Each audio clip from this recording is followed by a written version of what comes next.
Hello friends, welcome to malls kitchen. இன்றைக்கி வந்து தக்காளி பொடி இல்லாமல் சூப்பரான டேஸ்டியான ஒரு ரசம் ப்ரிப்பேர் பண்ணிடலாம் வாங்க. மிக்ஸி பவுல் எடுத்துக்கலாம். ஒரு ஸ்பூன் மிளகு ஆட் பண்ணிக்கோங்க. கூடவே ஜீரகம் ஒரு ஸ்பூன் ஆட் பண்ணிக்கலாம். மல்லி ஒரு ஸ்பூன் ஆட் பண்ணிக்கோங்க. ஒரு மிளகு ஆட் பண்ணிக்கலாம். நம்ம இதை வந்து ஃபஸ்ட்டு கிரைண்ட் பண்ணிடுங்க. அளவுக்கு கிரைண்ட் பண்ண உடனே 6 பல் பூண்டு ஆட் பண்ணிக்கோங்க. கூடவே சின்ன வெங்காயம் 4 ஆட் பண்ணிக்கலாம். இஞ்சி ஒரு துண்டு ஆட் பண்ணிக்கோங்க. இவ்வளோத்தையும் போட்டு இப்போ நான் கிரைண்ட் பண்ணிடுங்க. தண்ணி ஊற்ற வேண்டாம்.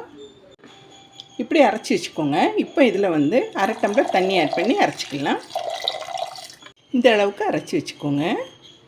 தக்காளியும் புளியும் இல்லாமல் நம்ம ஒரு ரசம் இப்போ செஞ்சிடலாம். பேன் வச்சுக்கோங்க. இல்லை ஒரு ஸ்பூன் எண்ணெய் ஆட் பண்ணிக்கோங்க. கடுகு ஆட் பண்ணிக்கலாம்.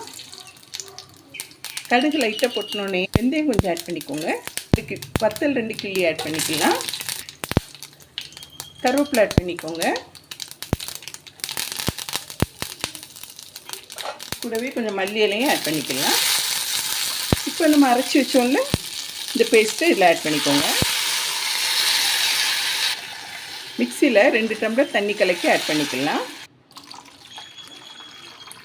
இப்போ இதில் 1/4 டீஸ்பூனுக்கும் குறைவா மஞ்சள்தூள் ஆட் பண்ணிக்கோங்க. மிக்ஸ் பண்ணி விட்டுடலாம். ரசம் எப்போவுமே கொதிக்க விடாதீங்க.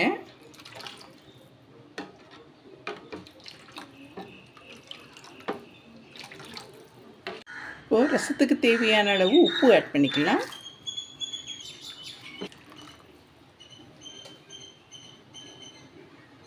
காய்த்தூள் 1/2 டீஸ்பூன் ஆட் பண்ணிக்கோங்க. காய்த்தூள் வந்து லாஸ்ட்டு ஆட் பண்ணிக்கோங்க. தக்காளி புளி எதுவுமே இந்த ரசத்தில் நம்ம சேர்க்கலை. பாருங்கள் எப்படி நமக்கு கோல்டன் கலரில் இருக்குது. டாக்டர் ப்ரிஸ்கிரிப்ஷன் படி தக்காளியும் புளியும் சேர்க்கக்கூடாதுன்னு சொல்லுவாங்க இல்லையா, அந்த சமயத்தில் நீங்கள் இதே மாதிரி ரசம் வந்து ப்ரிப்பேர் பண்ணி சாப்பிடுங்க.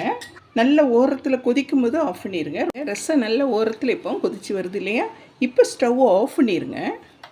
ஆஃப் பண்ணிவிட்டு 1/2 லெமன் எடுத்துக்கோங்க. 1/2 லெமனை புளிஞ்சு ஊற்றிக்கோங்க.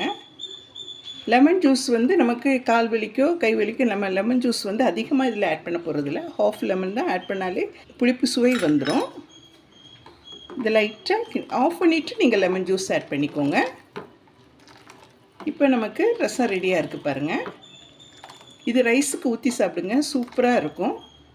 தக்காளி புளியை அவாய்ட் பண்ணுறவங்க இதே மாதிரி ரசம் ப்ரிப்பேர் பண்ணி சாப்பிடுங்க.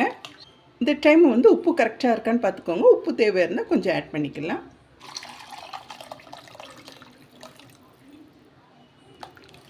நீங்கள் 2 டம்ளர் ஊற்றி ரசம் நீங்கள் ப்ரிப்பேர் பண்ணிங்கன்னா 1/2 லெமன் போதும். புளிப்புத்தன்மை வந்து அதிலேயே கரெக்டாக இருக்கும். தக்காளி புளிக்கு பதிலாக அந்த புளிப்பு சுவை வந்து அந்த லெமனில் நமக்கு கிடச்சிரும். லெமனும் நமக்கு நல்லது தான். பாருங்கள், சுட சுட நமக்கு டேஸ்டியான ரசம் நமக்கு இப்போ ரெடியாக இருக்குது. பாருங்கள், இந்த ரசம் ஊற்றி சாப்பிட்டு பாருங்கள், நல்ல டேஸ்ட்டாக இருக்கும். இதுக்கு மேலே மல்லிக்கீரை ஆட் பண்ணிக்கோங்க. டேஸ்டியான ரசம் வந்து குயிக்காக நம்ம பண்ணிடலாம். இந்த ரெசிபி உங்களுக்கு பிடிச்சிருந்தா மால்ஸ் கிச்சனுக்கு லைக் பண்ணுங்கள், ஷேர் பண்ணுங்கள், சப்ஸ்கிரைப் பண்ணுங்கள் ஃப்ரெண்ட்ஸ். தேங்க்ஸ் ஃபார் வாட்சிங்.